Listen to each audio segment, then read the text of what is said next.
The Sheep with Human Eyes. If you like the story, please consider liking it and subscribing to the channel. Also, it would be fun if you let me know what time it is when you watch it. Let's begin. I've always been a solitary man, content with a quiet life on my family's farm. It's been in our blood for generations, though I'm the last one left to tend to it. The fields are overgrown, the fences sagging, and the barn creaks with every gust of wind, but at home. My only companions are the sheep, a small flock that grazes lazily in the pastures. They're simple creatures, predictable and calm, and that's how I like it. Or at least, that's how it was until it showed up. It was a misty morning, the kind where the fog clings to the ground like a ghostly blanket. I was heading out to the barn to feed the sheep when I noticed something odd. Among the flock stood a sheep I didn't recognize. It was larger than the others, its wool unnaturally white, almost glowing in the dim light. But it wasn't the size or the color that made me stop in my tracks. It was the eyes. They weren't the soft, vacant eyes of a sheep. They were human. Dark, piercing, and filled with an intelligence that sent a cold shiver down my spine. I stood there frozen as it stared at me, unblinking. It felt like it was looking straight into my soul, like it knew something I didn't. I told myself it was just a trick of the light, my imagination running wild after too many lonely nights. I approached the sheep cautiously, but it didn't move. It just kept watching me, those unsettling eyes never leaving mine. I decided to keep it, thinking it must have wandered from a neighboring farm. But deep down, I knew something was off. Over the next few days, the other sheep began to act strangely. They huddled together, avoiding the new arrival, and their usual calm demeanor was replaced with skittishness. At night, I started hearing things, soft whispers coming from the barn, barely audible but unmistakably human. I tried to convince myself it was the wind or the creaking of the old wood, but the whispers grew louder, more distinct. They sounded like voices, murmuring words I couldn't quite make out. One night, I couldn't take it anymore. I grabbed my lantern and made my way to the barn, the whispers growing louder with every step. As I approached, they stopped abruptly, leaving an eerie silence in their wake. My heart pounded as I pushed open the creaky barn door, the lantern casting flickering shadows on the walls. There, in the center of the barn, stood the sheep with human eyes. The other sheep were gone. The barn was empty, save for that one creature. It tilted its head, studying me, and then it spoke. Its voice was low and guttural, unlike anything I'd ever heard. "You shouldn't have let me in," it said. I dropped the lantern, the flame extinguishing as it hit the ground, plunging the barn into darkness.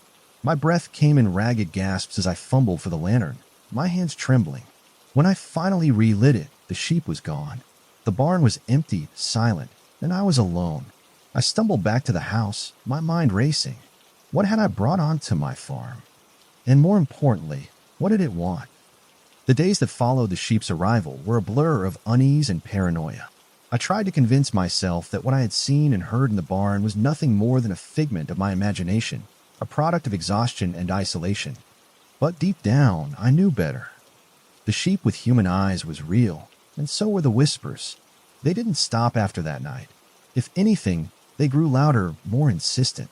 It was as if the creature was taunting me, testing the limits of my sanity.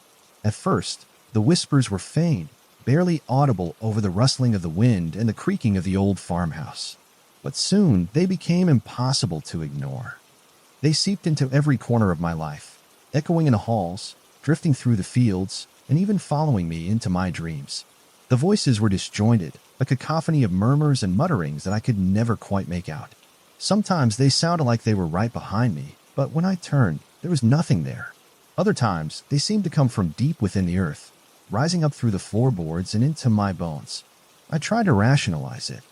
Maybe it was the wind playing tricks on me, or the old pipes in the house groaning under the strain of time. But then, one night, I heard my name. It was faint, almost imperceptible, but was unmistakable. "Harold," the voice whispered, sending a jolt of terror through me. I froze, my heart pounding in my chest, and listened. It came again, louder this time, more insistent. "Harold." I grabbed my lantern and stormed out of the house, determined to confront whatever was tormenting me. The night was cold, the moon hidden behind a thick layer of clouds, and the farm was cloaked in darkness. The whispers seemed to guide me, leading me toward the barn. As I approached, I could see a faint glow emanating from within, a pale, sickly light that pulsed like a heartbeat. My hands trembled as I pushed open the barn door, the hinges groaning in protest. Inside, the sheep with human eyes stood in the center of the barn, its gaze fixed on me. The other sheep were huddled in the far corner, their eyes wide with fear. The air was thick with an oppressive energy, and the whispers grew louder, more chaotic, as if the voices were arguing with each other. The sheep tilted its head, its human eyes narrowing as it studied me. Then it spoke again, its voice cutting through the cacophony like a knife. "You shouldn't have come back," it said. I wanted to run, to turn and flee from the barn and never look back, but my feet were rooted to the spot. The whispers grew louder, more frantic, until they were almost deafening. I clapped my hands over my ears, but it did nothing to block out the noise. The sheep took a step toward me, its hooves clicking against the wooden floor, and I felt a wave of dread wash over me. "What do you want?" I shouted, my voice trembling. The sheep stopped, its head tilting to the side as if considering my question. Then it spoke again, its voice low and menacing. "You will see." Before I could respond, the whispers stopped abruptly, and the barn was plunged into silence. The sheep turned and walked away, disappearing into the shadows. I stood there, my heart racing, my mind reeling. What had I gotten myself into?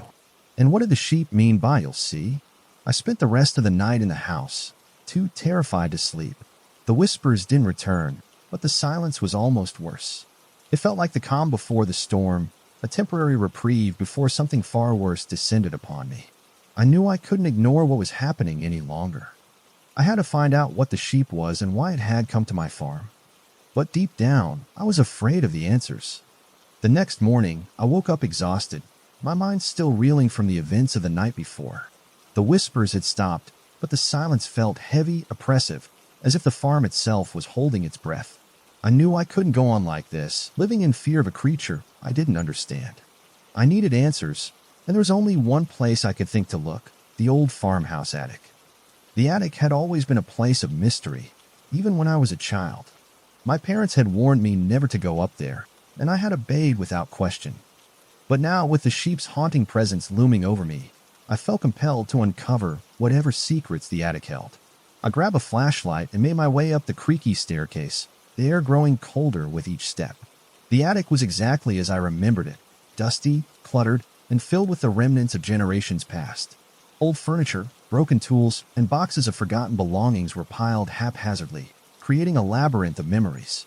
I began to sift through the boxes, my hands trembling as I pulled out old photographs, letters, and journals. Most of it was mundane, the everyday detritus of farm life. But then I found something that made my blood run cold. It was a journal, its leather cover cracked and brittle with age. The name on the front was barely legible, but I could just make it out: Ezekiel Grayson, my great-grandfather. I opened it carefully, the pages yellowed and fragile, and began to read. The entries were written in a shaky, spidery hand, and they told a story that chilled me to the core. Ezekiel had been the first to settle on this land, building the farm from the ground up. But from the very beginning, something had been wrong. He wrote of strange occurrences, whispers in the night, shadows that moved on their own, and animals that behaved unnaturally. At first, he dismissed it as superstition, the ramblings of a man worn down by the hardships of farm life. But then he mentioned the sheep. According to Ezekiel, a strange sheep had appeared on the farm one day, its eyes eerily human.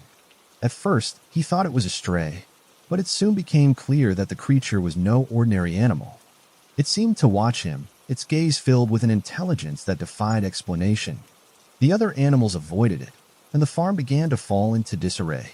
Crops withered, livestock died, and the whispers grew louder, more insistent. Ezekiel became obsessed with the sheep, convinced that it was the source of the farm's misfortunes. He tried to drive it away, but it always returned. He even considered killing it, but something stopped him, a deep, primal fear that he couldn't explain. In one particularly chilling entry, he wrote, "It speaks to me, not with words but with thoughts. It tells me things I cannot repeat, things that make my blood run cold. It is not of this world, and it will not leave until it has what it wants. But what does it want? I fear I will never know." The journal ended abruptly, the final entry dated just days before Ezekiel's death. According to family lore, he had died under mysterious circumstances, his body found in the barn with a look of pure terror on his face. The sheep had disappeared shortly after, and the farm had returned to normal, or so it seemed. As I closed the journal, a wave of dread washed over me. The sheep with human eyes had returned, and it was clear that it had a connection to my family, to this land. But what did it want? And why had it chosen now to come back? I spent the rest of the day poring over the journal, searching for clues. There were mentions of an old ritual, something Ezekiel had tried to perform to banish the sheep, but the details were vague, almost as if he had been too afraid to write them down. I also found a map of the farm, marked with strange symbols that I didn't recognize. One of the symbols was located near the edge of the property, in a part of the woods I had never explored. As the sun began to set, I made a decision. I would go to the woods, to the place marked on the map, and see if I could find any answers. It was a risky move, but I had no other choice. The whispers were growing louder, more insistent, and I could feel the sheep's presence closing in on me. I didn't know what I would find in the woods, but I knew I couldn't ignore the truth any longer. I grabbed my flashlight and a few supplies, my heart pounding as I stepped out into the fading light. The farm felt different now, as if it was alive, watching me. The sheep with human eyes was nowhere to be seen, but I could feel its gaze on me, following me as I made my way toward the woods. The trees loomed ahead, their twisted branches reaching out like skeletal fingers. I took a deep breath and stepped into the shadows, the whispers growing louder with every step. I didn't know what I was walking into, but I knew one thing for certain. The sheep was waiting for me. The woods were darker than I had ever seen them, the trees so dense that even the moonlight couldn't penetrate the canopy. My flashlight flickered as I trudged through the underbrush, its beam cutting through the oppressive darkness like a knife. The whispers were louder here, more distinct, as if the voices were closing in on me. I could feel them in the air, pressing against my skin, sending shivers down my spine. The map I had found in the attic was clutched tightly in my hand, the paper crinkling with every step. The symbols Ezekiel had drawn were cryptic, but one stood out, a circle with a strange, jagged line running through it. It was marked near the edge of the property, deep in the heart of the woods. I didn't know what it meant, but I knew I had to find it. As I ventured deeper into the woods, the air grew colder, and the whispers began to take shape. I could almost make out words now, fragments of sentences that seemed to echo in my mind.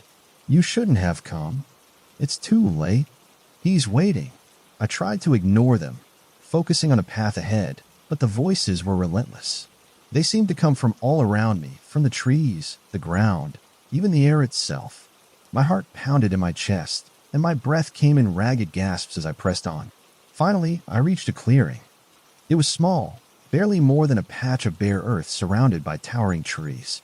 In the center of the clearing was a circle of stones, their surfaces worn smooth by time. The jagged line from the map was carved into the ground, cutting through the circle like a scar. This was it, the ritual site Ezekiel had written about. I stepped into the clearing, my flashlight flickering as I approached the stones. The whispers grew louder, more frantic, as if the voices were trying to warn me away. But I couldn't turn back now. I had to know the truth. As I examined the stones, I noticed something strange. Each one was etched with symbols, similar to the ones on the map but more intricate. They seemed to pulse faintly in the dim light, as if they were alive. I reached out to touch one, and a jolt of electricity shot through my hand, forcing me to pull back. What is this place? I muttered, my voice trembling. The whispers stopped abruptly, and the clearing fell silent. For a moment, I thought I was alone. But then I felt it, a presence cold and heavy pressing down on me. I turned slowly, my flashlight shaking in my hand, and there it was. The sheep with human eyes stood at the edge of the clearing, its gaze fixed on me. Its eyes glowed faintly in the darkness, and its will seemed to shimmer, as if it were made of moonlight. It didn't move, didn't make a sound, but I could feel its power, its malevolence radiating from it like a wave. What do you want? I asked, my voice barely above a whisper.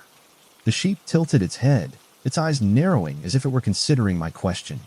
Then it spoke, its voice low and guttural, echoing in my mind. You know what I want?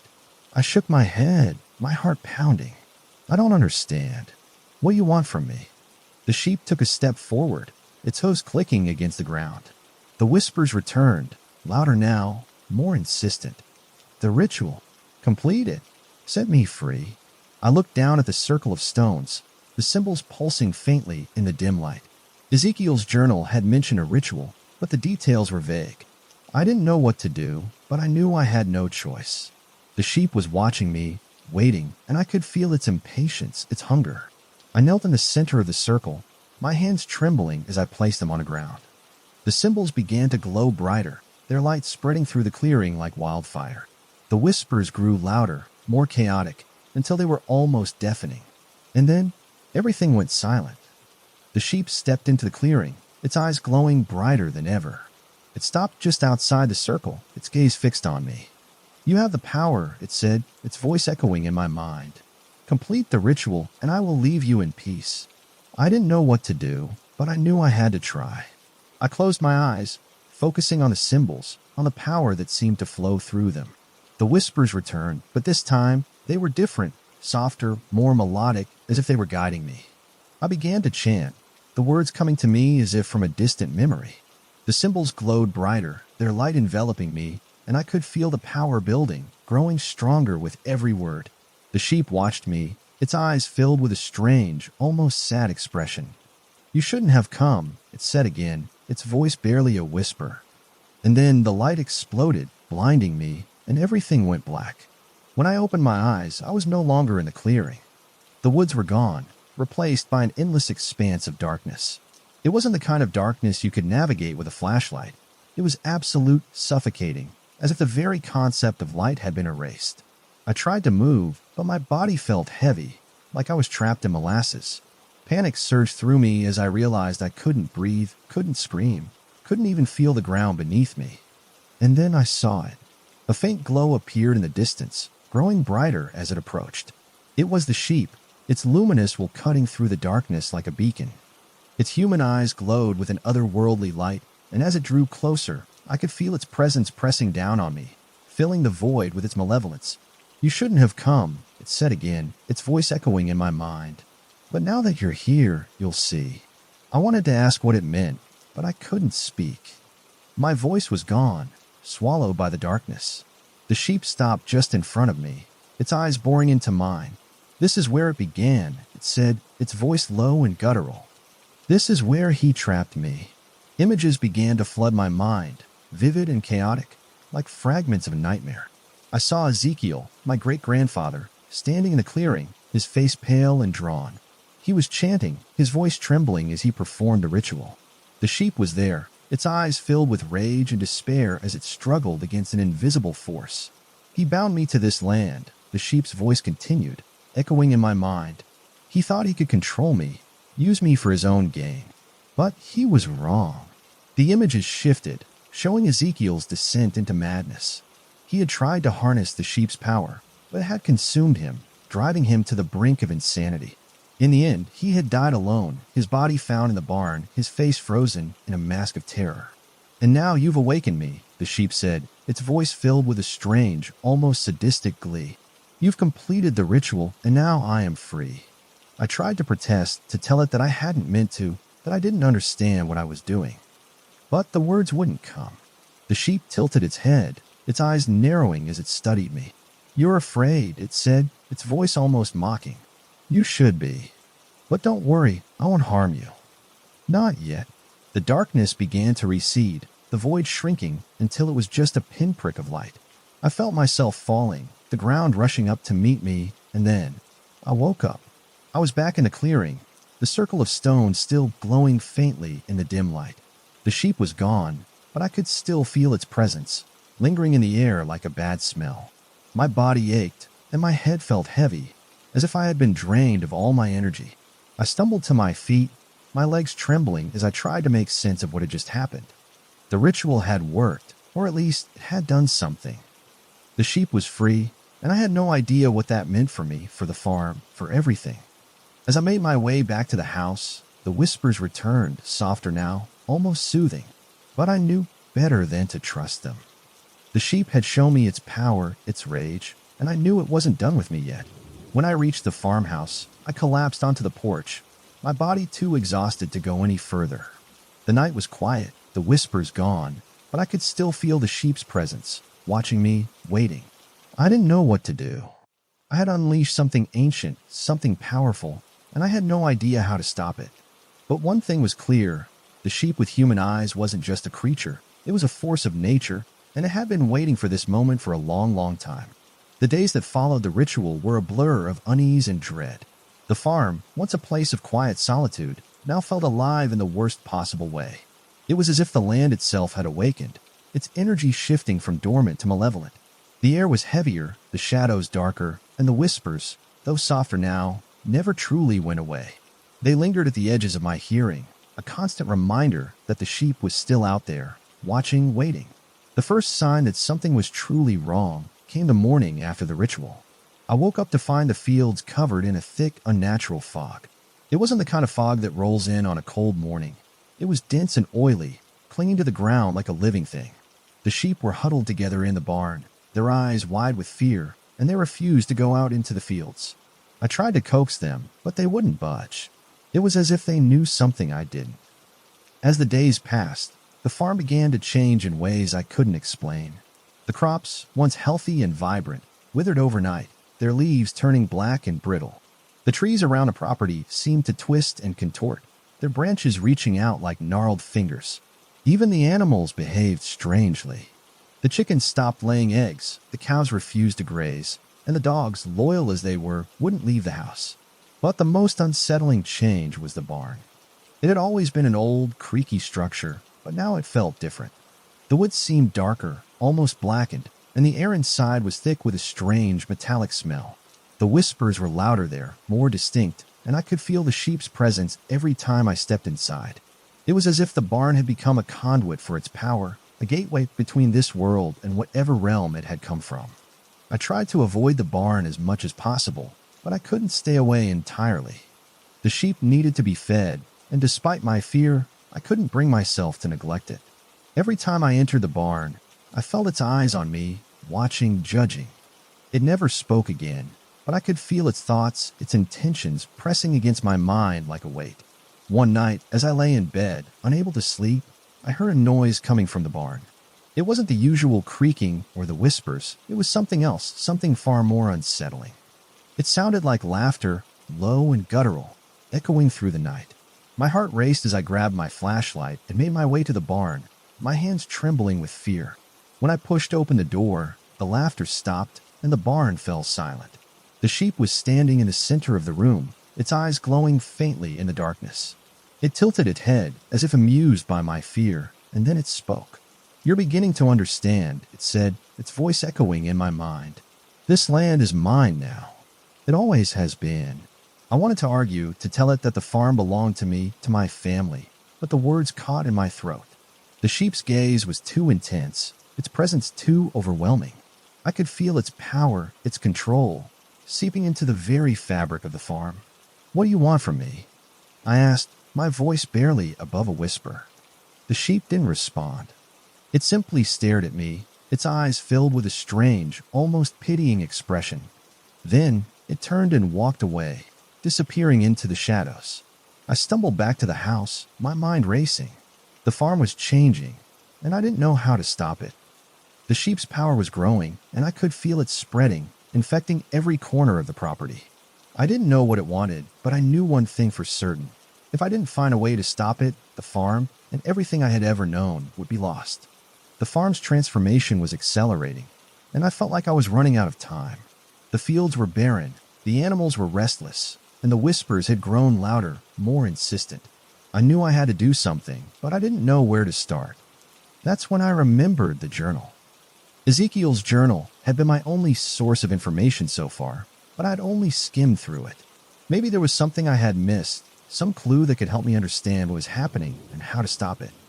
I grabbed the journal from the attic and began to read it more carefully, my hands trembling as I turned the brittle pages.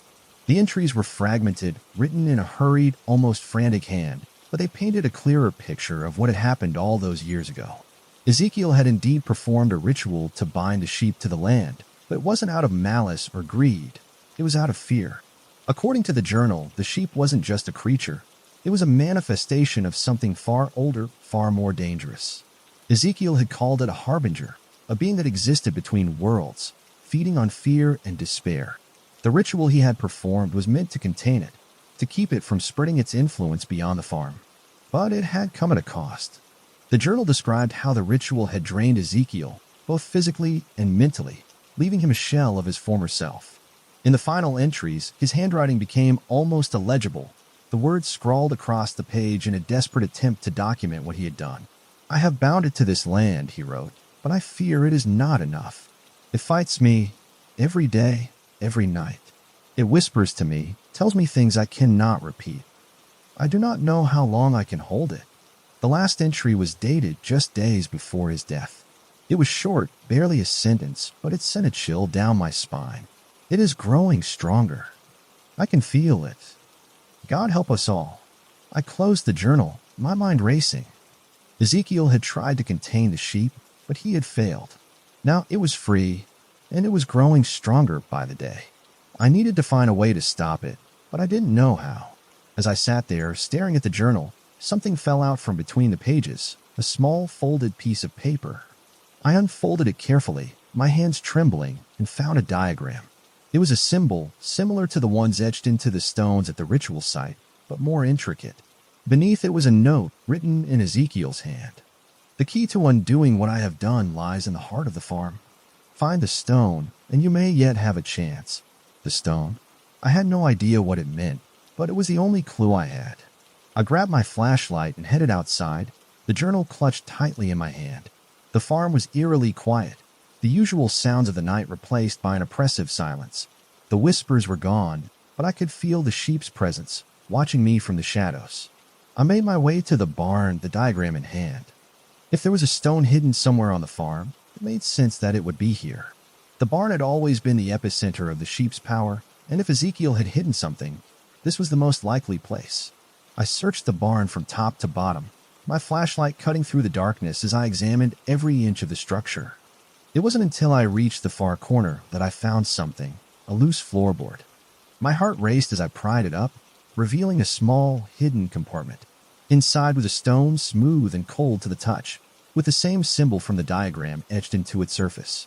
As I held the stone in my hand, I felt a surge of energy, a faint pulse that seemed to resonate with the farm itself. The whispers returned, louder now, more frantic, as if the sheep knew what I had found. "You cannot stop me," its voice echoed in my mind. "You are too late." I ignored the voice, focusing on the stone. Ezekiel had left it for a reason, and I had to believe it was the key to stopping the sheep. But how? The journal hadn't provided any instructions, and I didn't know what to do next. As I stood there, clutching the stone, I realized I had no choice but to return to the ritual site. Whatever answers I needed, they were there, waiting for me. The stone felt heavy in my hand, its surface cold and smooth, but pulsing with a faint, almost imperceptible energy. It was as if it was alive, resonating with the farm itself, or perhaps with the sheep's presence. I didn't know what to do with it, but I knew I had to return to the ritual site. If there was any chance of stopping the sheep, it lay in the heart of the woods, where this nightmare had begun. The walk to the clearing was unnerving. The farm felt different now, as if it was aware of what I was carrying. The trees seemed to lean in closer, their branches twisting like skeletal fingers, and the whispers returned, louder and more frantic than ever. They swirled around me, a cacophony of voices that I couldn't quite make out, but their tone was clear: anger, fear, and desperation. "You don't know what you're doing," one voice hissed. "Put it back," another pleaded. "You'll only make it worse," a third warned. I clenched the stone tighter, trying to block out the voices. I couldn't afford to doubt myself now. The farm was falling apart, and if I didn't act soon, there would be nothing left to save. When I reached the clearing, the air was thick with tension. The circle of stones still glowed faintly, their symbols pulsing in rhythm with the stone in my hand. The sheep was there, standing just outside the circle, its human eyes fixed on me. It didn't speak, but I could feel its thoughts pressing against my mind, a mixture of curiosity and disdain. "You think that stone can save you?" its voice echoed in my head. "You're a fool." I ignored it, stepping into the circle. The moment my feet crossed the threshold, the air seemed to shift, the energy in the clearing intensifying.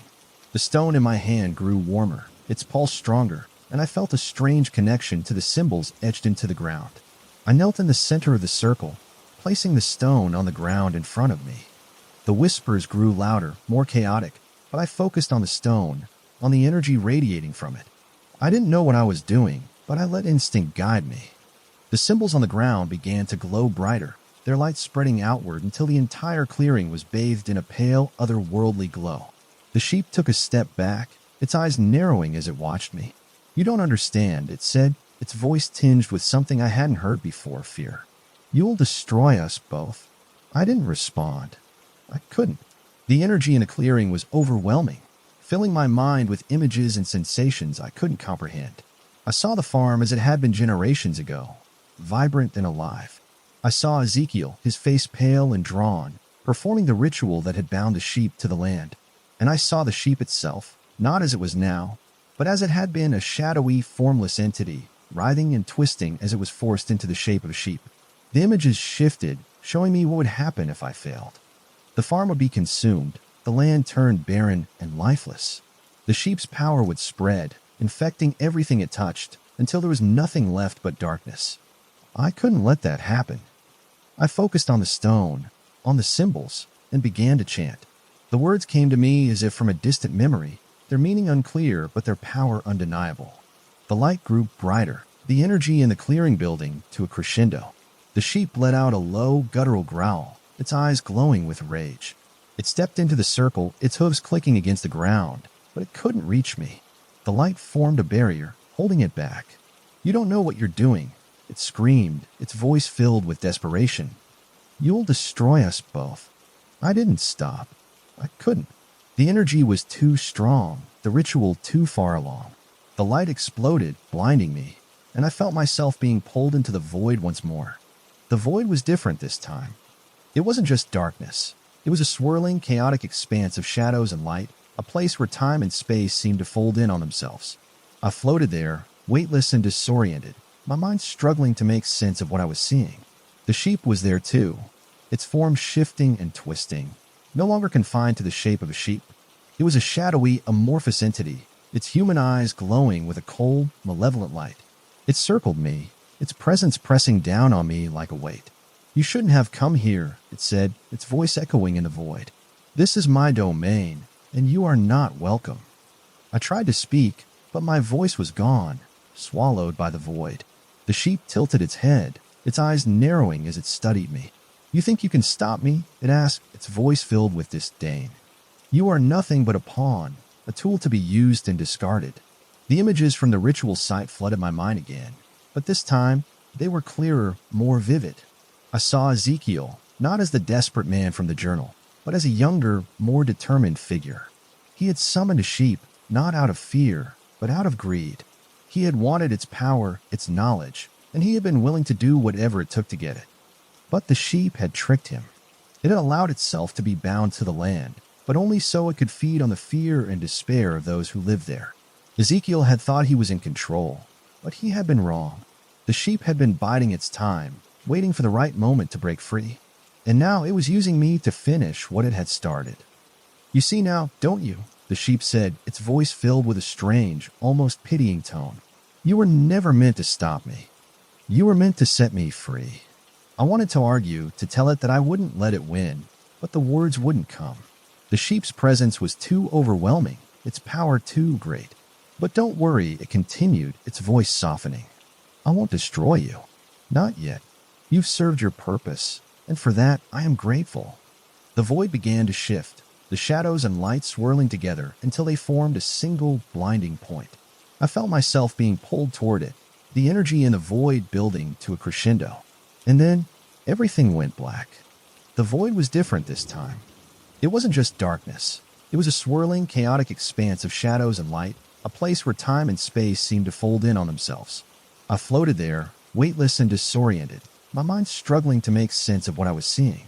The sheep was there too, its form shifting and twisting, no longer confined to the shape of a sheep.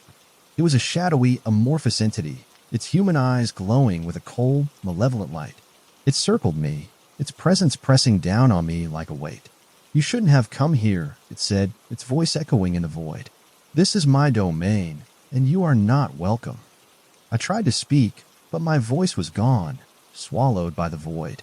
The sheep tilted its head, its eyes narrowing as it studied me. "You think you can stop me?" it asked, its voice filled with disdain. "You are nothing but a pawn, a tool to be used and discarded." The images from the ritual site flooded my mind again, but this time they were clearer, more vivid. I saw Ezekiel, not as the desperate man from the journal, but as a younger, more determined figure. He had summoned a sheep, not out of fear, but out of greed. He had wanted its power, its knowledge, and he had been willing to do whatever it took to get it. But the sheep had tricked him. It had allowed itself to be bound to the land, but only so it could feed on the fear and despair of those who lived there. Ezekiel had thought he was in control, but he had been wrong. The sheep had been biding its time, waiting for the right moment to break free. And now it was using me to finish what it had started.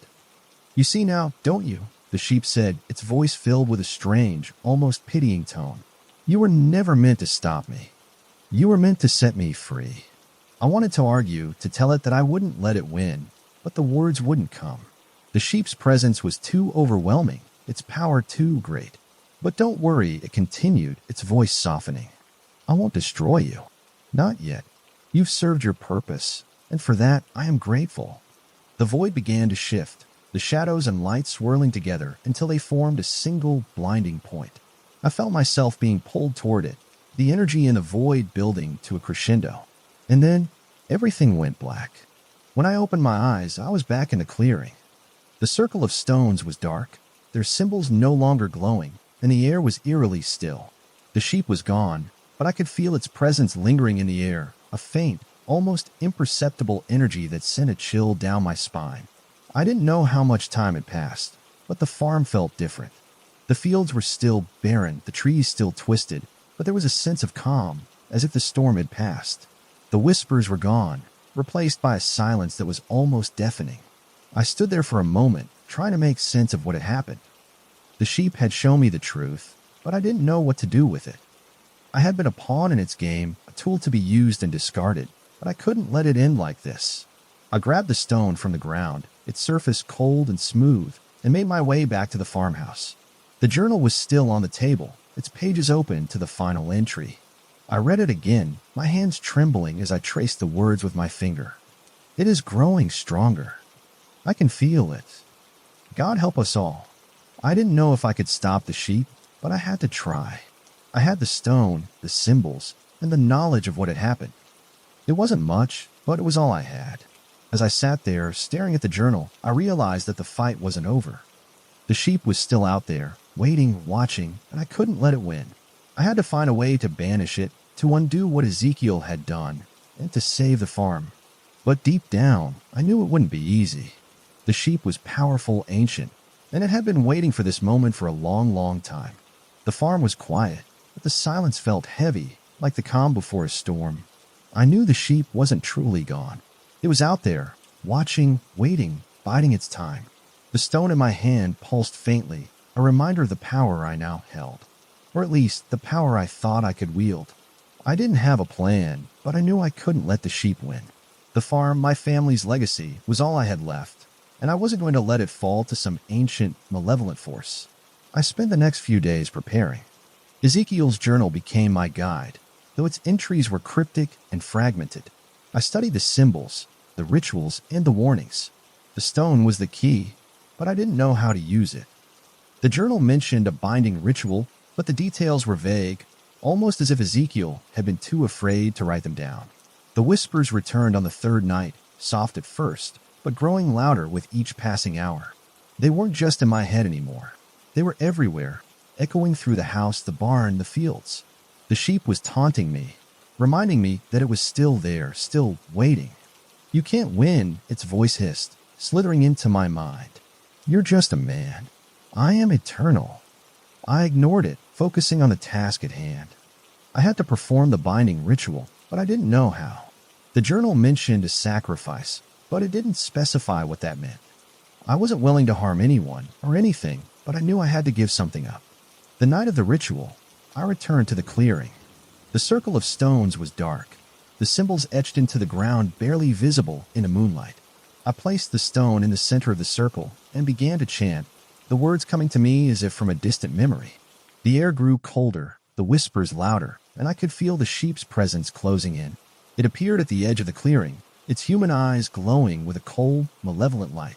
It stepped into the circle, its hooves clicking against the ground, and tilted its head, studying me. "You're a fool," it said, its voice filled with disdain.